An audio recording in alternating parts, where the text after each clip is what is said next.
Hello again, Andy with Handyman, and welcome back to a project run through. And this client of ours is over in the Canton area, and she's got her house for sale, so we're running through it, looking at some of the things that need to be done here. And really, this is a cedar-sided house. It's in pretty good shape. It just needs to be stained. Just needs one coat of stain. Whoever did some work around, they just didn't caulk everything up very well. And what happens with cedar siding is, in areas where it gets a ton of sun, like along this chimney, it's never been caulked. So it's starting to warp too from the sun and the elements getting to it. So you got the top 3 rows here need to be replaced.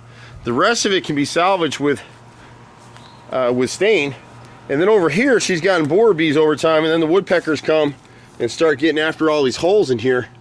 And so really what we need to do is just fill these holes and come back and restain it. And the borer bees love super dried out cedar. You can see they're boring holes in the bottom.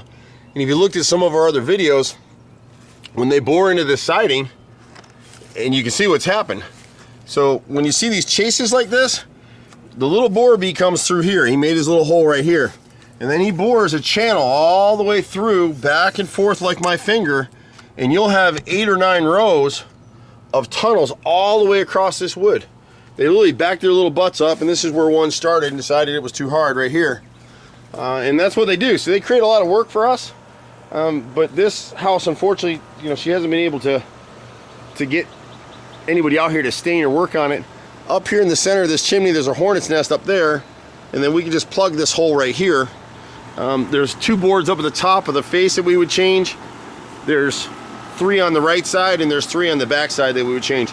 The rest of the siding is actually in pretty decent shape. Even though it's cupping, we would tend to try to replace some of this stuff. But because she has the house for sale, we just go ahead and replace it, or restain it instead of replacing it, and it'll pass inspection. She'll be fine.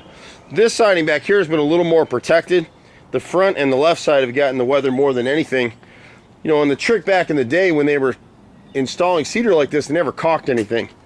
And that's a mistake, because after about 25 years, the siding starts to rot. So this siding's really dry. She hasn't probably stained this in at least, I'd say, 10 years. So if you want to stay up on top of your cedar siding, you really want to stain. Pick one side and just do one side every year. And then once you've done that, you're in pretty good shape. Someone installed this door here for her, and they tried to case it with base.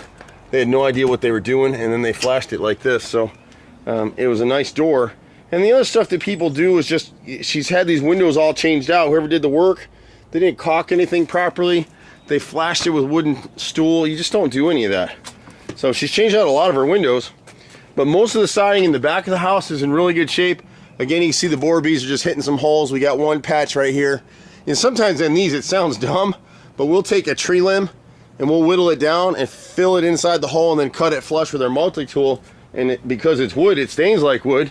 And you've patched the hole and you've saved the siding. So I grew up on a farm in upstate New York. And a lot of these little tricks, my brother and I have been doing this stuff for 25 years now here in Atlanta. And I've been on jobs since I was 5. So 40-some years doing this stuff. So you can get a better feel for the siding here. There's a little bird nest over here, and these little birdies will be out of here in another week or 2, right here on the left side of the house. And again, we see what looks like egg on the side of the house up here. That's from the borer bees. See that mess right there in that area? It's just what they do. And the best thing to that is there's a couple things we do. When we stain, we put a natural additive into our paint that kind of retards them from coming. We've got a little broken piece of the siding right here. Looks like someone hit it with something and it probably fell apart. And you can see the mommy bird. There she is right there. She's getting ready to hit them babies. You'll see their heads poking out of there in a minute. And then we got another hole down here that we do the same thing. The siding itself is in good shape, so we just plug this hole. That's all there is to it. We pretty much do everything, my brother and myself. We get about 30 guys running all over Metro Atlanta. And then on the right side of this garage entry door, we got 3 rows right here. And we need to cover that up before an inspector gets out, because there's termite damage behind it. Every house in Georgia has termite damage. If you're selling a house, get ready for the inspection report. We do all those things too. Once you get that coming in, we can bid that and do the work for you. But every house in Georgia has a few things. One of them is termites, carpenter ants are somewhere. You've got mold somewhere in the house, and you've got critters living in your attic or in your basement or your crawl space. It's Georgia. And then here on the house, I don't know if she still has these stones, but they didn't do a very good job securing this at all. So this whole veneer panel is getting ready to come down. So we really need to try and repair that for her. Anyway, we've been out here a long time. I'm Andy with Handy Andy. See you at the next house. We're at 770-912-2829. Bye for now.